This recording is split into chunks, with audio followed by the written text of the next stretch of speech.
कभी ऐसा हुआ है कि कोई प्रॉपर्टी बेची हो और अच्छा खासा मुनाफा भी हुआ हो, पर साथ ही कैपिटल गेन्स टैक्स की टेंशन भी सताने लगी हो? अगर हाँ, तो ये जानकारी आपके लिए ही है। सरकार की एक स्कीम है कैपिटल गेन्स अकाउंट स्कीम यानी CGAS, जिसमें एक बहुत बड़ा अपडेट आया है। चलिए समझते हैं कि इसका हमारी जेब पर क्या असर पड़ेगा। आज हम इस पूरे मामले को 5 आसान हिस्सों में समझेंगे। सबसे पहले देखेंगे कि ये कैपिटल गेन्स की असल समस्या है क्या। फिर जानेंगे कि CGAS इसका हल कैसे निकालता है। इसके बाद जो 2025 के नए अपडेट्स आए हैं उन पर बात करेंगे। फिर एक एक्शन प्लान देखेंगे और आखिर में कुछ जरूरी टिप्स के साथ बात खत्म करेंगे। एक कहानी से शुरू करते हैं। जी। सोचिए एक व्यक्ति है, मान लीजिए रवि, है ना। उसने हाल ही में अपनी एक पुरानी प्रॉपर्टी बेची है और उसे अच्छा खासा मुनाफा हुआ है। लेकिन वो जश्न मनाने की जगह थोड़ा चिंतित है। अच्छा। चिंता ये है कि अगर वो इनकम टैक्स रिटर्न फाइल करने की डेडलाइन तक इस पैसे को किसी नई प्रॉपर्टी में इन्वेस्ट नहीं कर पाया तो उसे मुनाफे पर एक भारी भरकम कैपिटल गेन्स टैक्स देना होगा। और ये एक ऐसी दुविधा है जिसका सामना बहुत से लोग करते हैं। बिल्कुल। और यहीं पर कैपिटल गेन्स अकाउंट स्कीम, जिसे हम शॉर्ट में CGAS कहते हैं, उसकी एंट्री होती है। हाँ, ये सरकार की एक ऐसी योजना है जो रवि जैसे लोगों को अपनी मेहनत की कमाई को टैक्स से बचाने का एक पूरी तरह से कानूनी रास्ता देती है। इसे आप एक तरह का सेफ हाउस समझिए। Safe house. हाँ, जहां आप अपने मुनाफे को बस कुछ समय के लिए रख सकते हैं, जब तक कि आप सही जगह निवेश का फैसला न कर लें। लेकिन सच कहूं तो पहले ये सेफ हाउस थोड़ा मुश्किल और पुराने जमाने का हुआ करता था। बिल्कुल। और आज हम इसी CGAS पर जरा गहराई से बात करने वाले हैं, खासकर 2025 में आए उन नए संशोधनों पर जिन्होंने कह सकते हैं कि इस पूरी प्रक्रिया का कायाकल्प कर दिया है। जी। हमारे पास जो स्रोत हैं वे यही बताते हैं कि कैसे इन नए नियमों ने सब कुछ पहले से कहीं ज्यादा आसान, तेज और डिजिटल बना दिया है।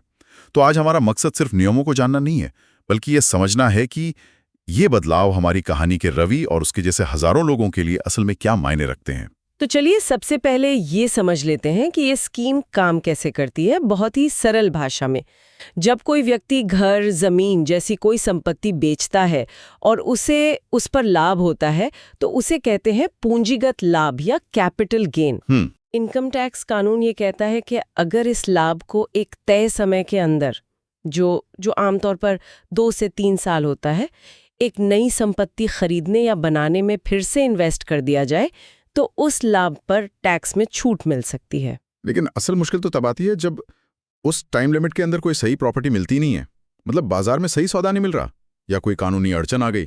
तो क्या इसका मतलब ये हुआ कि टैक्स छूट का मौका हाथ से चला गया? नहीं, और यहीं CGAS अपना, कह सकते हैं, जादू दिखाता है। अच्छा। इनकम टैक्स रिटर्न भरने की ड्यू डेट से पहले रवि अपने मुनाफे की रकम को किसी भी अधिकृत बैंक में एक खास CGAS खाते में जमा कर सकता है। ओके।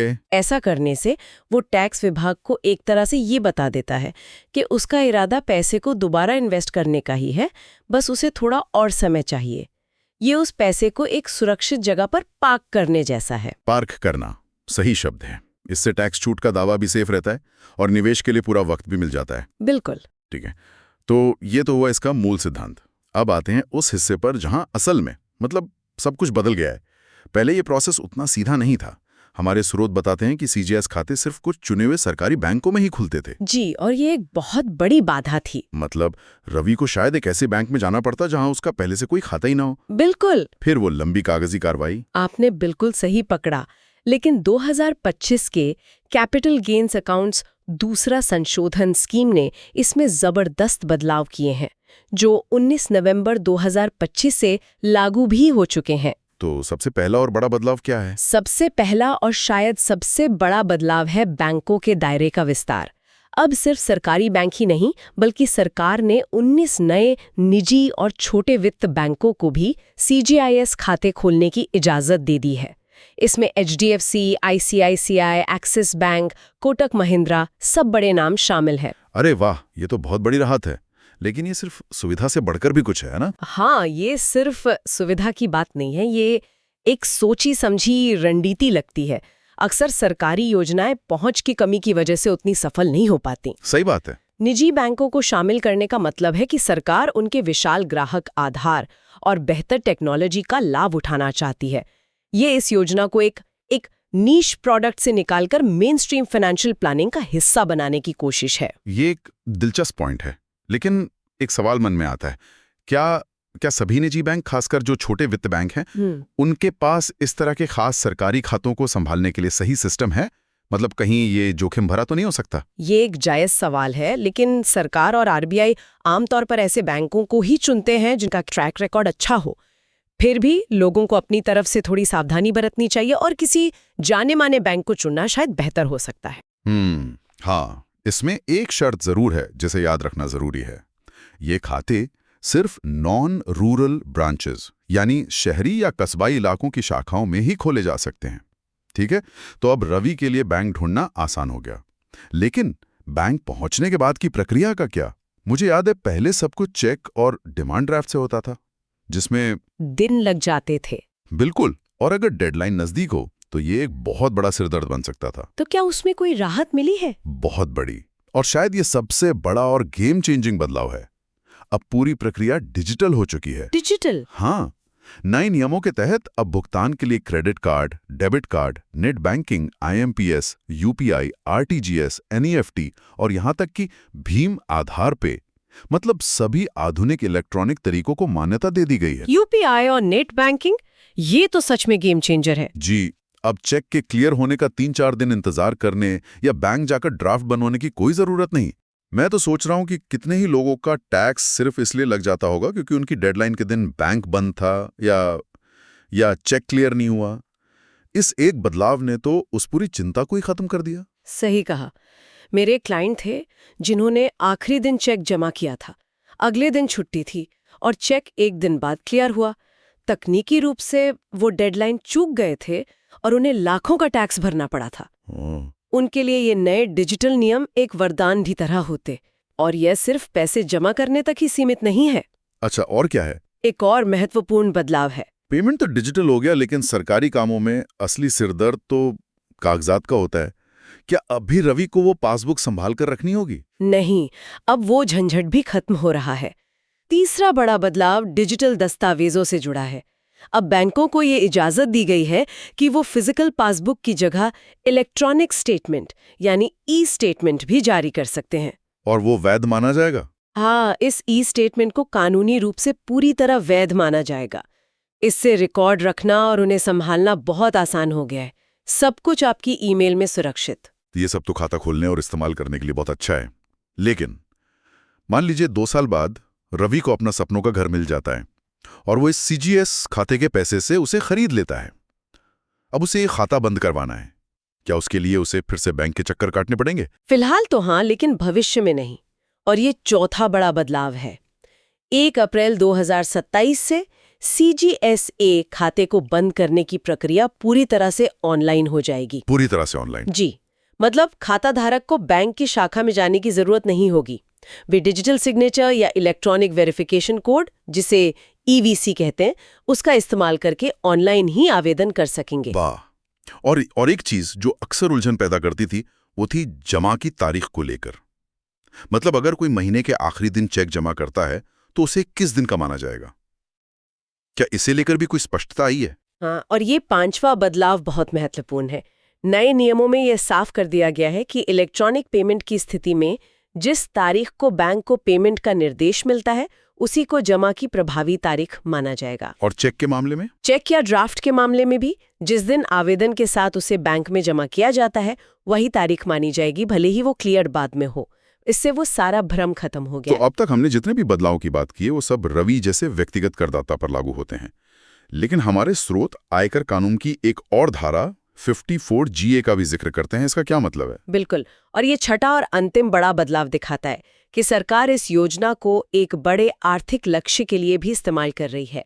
अब CGS का लाभ आयकर कानून की धारा 54GA के तहत भी मिलेगा। ये 54GA क्या है? ये धारा उन मामलों से संबंधित है जहां कोई औद्योगिक इकाई, मतलब कोई फैक्ट्री, शहरी क्षेत्र से किसी विशेष आर्थिक क्षेत्र यानी स्पेशल इकोनॉमिक जोन SEZ में शिफ्ट होती है। अच्छा, उस शिफ्टिंग से होने वाले कैपिटल गेन्स पर टैक्स छूट पाने के लिए भी अब CGAS का इस्तेमाल किया जा सकेगा। तो मतलब ये सिर्फ व्यक्तिगत संपत्ति बेचने वालों के लिए नहीं है, सरकार इसे औद्योगिक विकास के लिए एक टूल की तरह इस्तेमाल कर रही है। एकदम सही। 54GA को शामिल करना दिखाता है कि सरकार आर्थिक नीति को टैक्स छूट से जोड़ रही है। वे कंपनियों को SEZ जैसे खास इलाकों में जाने के लिए प्रोत्साहित कर रहे हैं। तो ये एक बड़ा संकेत है कि इस स्कीम का दायरा अब और भी बड़ा हो गया है। ठीक है, तो चलिए अब इन सब तकनीकी बदलावों को रवि के नजरिए से देखते हैं।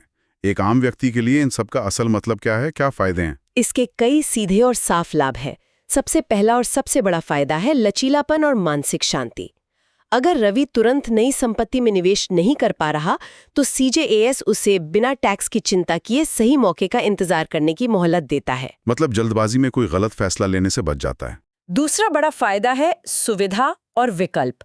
अब वो अपने पसंदीदा निजी बैंक में खाता खोल सकता है, किसी नए बैंक के चक्कर नहीं काटने पड़ेंगे।